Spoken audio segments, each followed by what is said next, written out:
But there is normally that toughness was a properly guided toughness.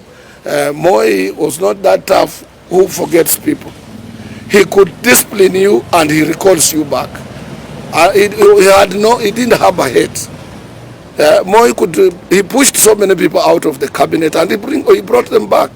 People like we have people like Jirongo, you remember, who was out and then he recalled him. He became a minister for agriculture. People like Elijah Waskemwanga and so many others that Moi could disagree with them, and the following day you see he didn't have a hate at all.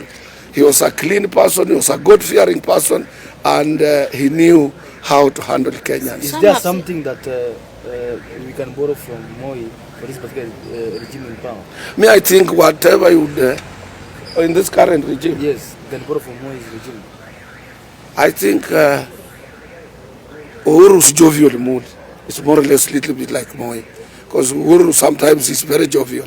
Even if he doesn't want you, he would move closer and say, that way. He's a little bit diplomatic, because Moi, even if he didn't want you, he could not show up. He could not be harsh that he doesn't like you. That is one thing you people should learn from. He didn't show his enemies that he hates them. He could find a way of working with his enemies. That is why he endeared so many Kenyans. One last one. There's a perception that Moi advocated, the Nyayo philosophy had peace, love and unity. There is a perception that the BBI initiative is also fronting this. Do you think this is a rebirth of that? Absolutely. BBI is a reflection of what Moi stood for. Even if you read it properly, even it includes this issue of devolution. Devolution was Moi's brainchild.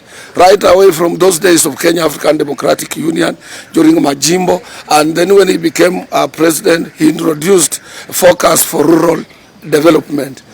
You see, if you heard about that, it was similar to what is in the BBI, focus on rural development, which addressed issues on at district level, issues of development. So BBI is part of it, and in BBI also it advocates about peace and the issue of people coming together and a nation that is very cohesive. That is what is in BBI. Contrary to those people who are opposed to it, what they are saying and so on.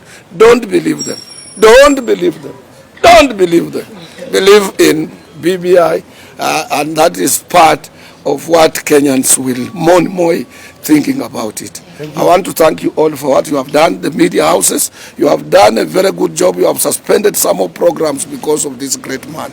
I thank you. When is the burial date? Yeah, on 12th. 12. Yeah. All right. All of us will